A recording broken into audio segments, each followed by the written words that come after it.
Cordial saludo, queridos estudiantes de la Corporación Iberoamericana. Bienvenidos entonces ya en su semillero de investigación, ya en la semana 4.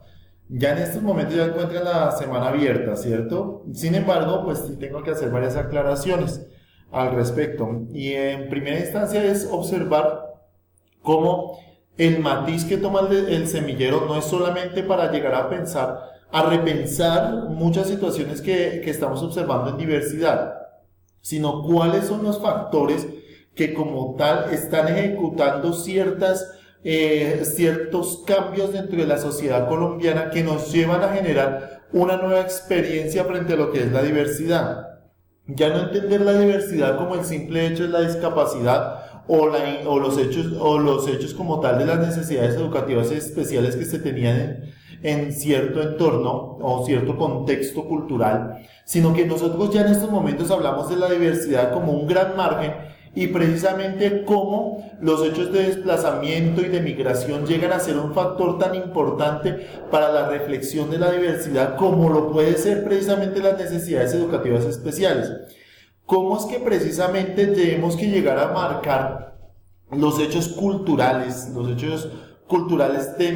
dentro de lo que somos nosotros como Colombia para llegar a generar en la escuela otra percepción de vida, ¿sí? Otra percepción de lo que se debe estar ejecutando como diversidad? Para ello, el día de hoy no solamente nos vamos a plantar en el punto de llegar a decir, no, es que el hecho de diversidad es la consecución de características que nos hacen diferentes, sino que esa consecución ya está arraigada desde hace muchos años a nivel mundial, porque todos somos diversos y tenemos características totalmente diversas.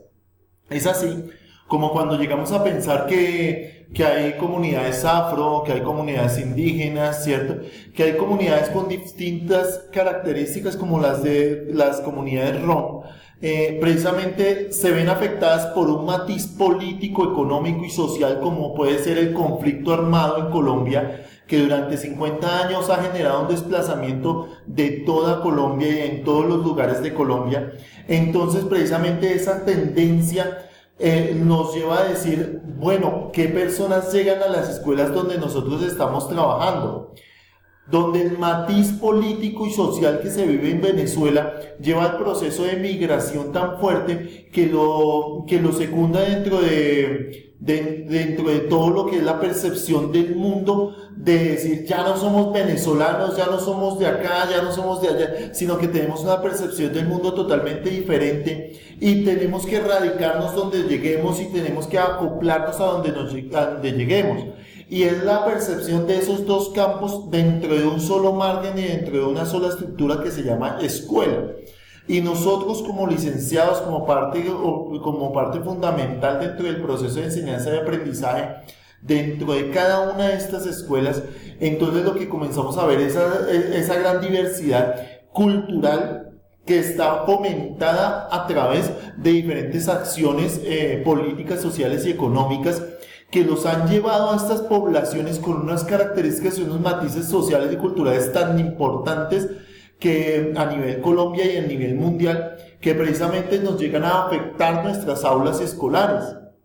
Es así como toca en primera instancia llegar a revisar, bueno, ¿cuál es la concepción de escuela que tenían en el corregimiento donde vivían estas personas desplazadas? ¿Hasta qué punto llegaron a estudiar estas personas desplazadas para llegar acá a nuestra escuela? ¿Hasta qué punto las consecuencias de lo que ha sido el mundo, lo que ha sido Colombia durante estos 50 años, le ha llegado a cambiar la trascendencia cultural que tenía esta persona, sencillamente así viniese de una urbe para otra? De pronto acá en Bogotá lo vemos bastante, ¿cierto? Que vengan personas del Atlántico, vengan acá a Bogotá, siendo desplazados, se tengan que acomodar una serie de condiciones que dentro de nuestras características educacionales, allí no eran prácticas comunes, ¿sí? Las prácticas pedagógicas que manejamos acá en Bogotá son muy diferentes a las prácticas que de pronto se puede llegar a manejar en el Atlántico. ¿Por qué? Porque las condiciones de vida son totalmente diferentes, ¿sí? Porque las percepciones de la familia, la percepción del mundo es totalmente diferente, los argumentos y las herramientas educacionales son totalmente diferentes.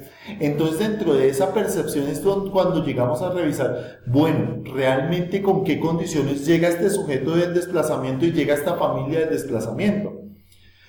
Peor aún cuando llegamos a hablar de la migración. Son las corrientes culturales de todo un país revueltas dentro de las corrientes culturales de nuestro país y específicamente llegar a una población puntual que es la población de la escuela, donde el sistema educativo venezolano y el sistema educativo colombiano presenta tantas diferencias, ¿sí?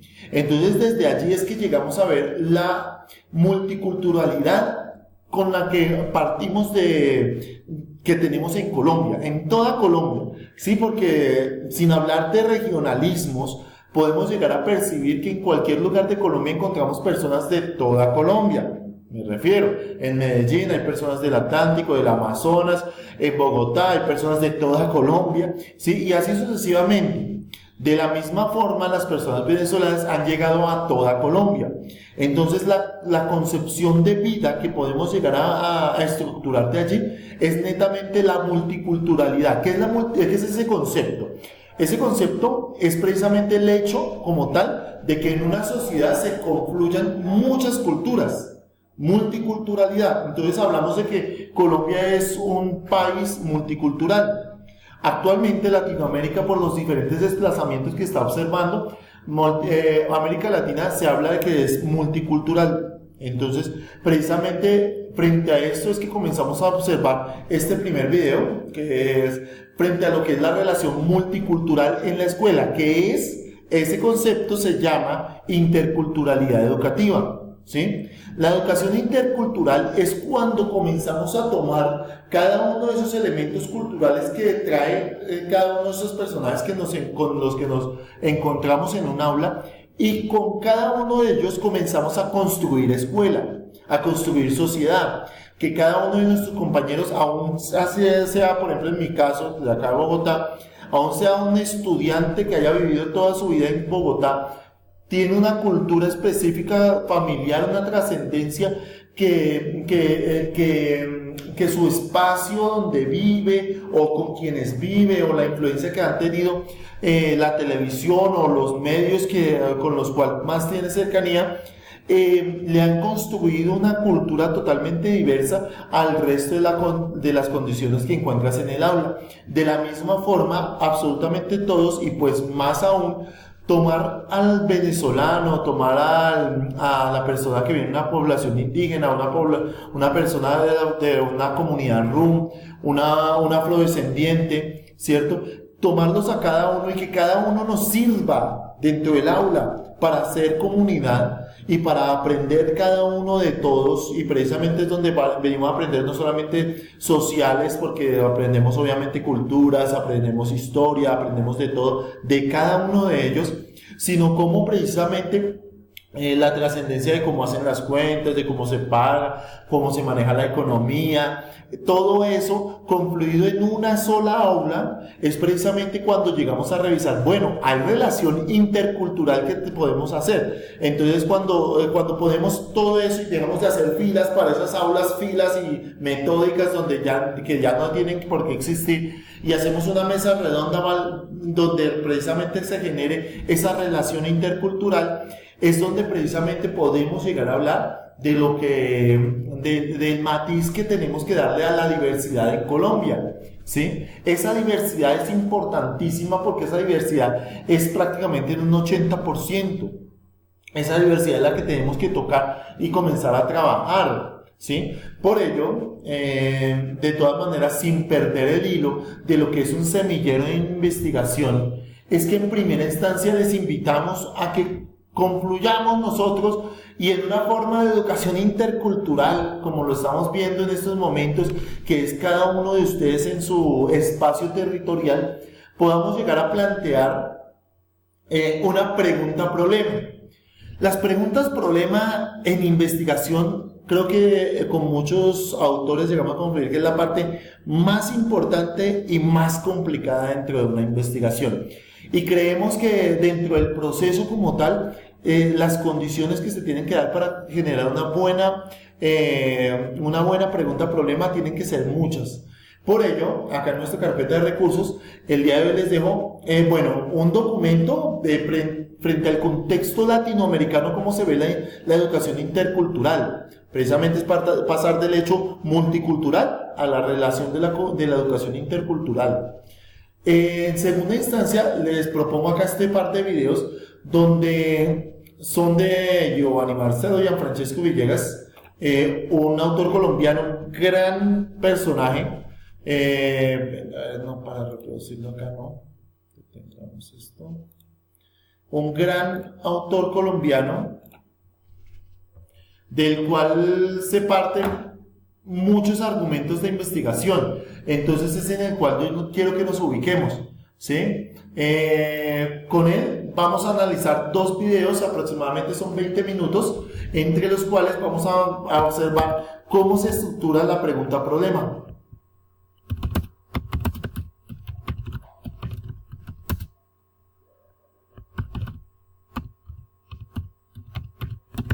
Escribo así.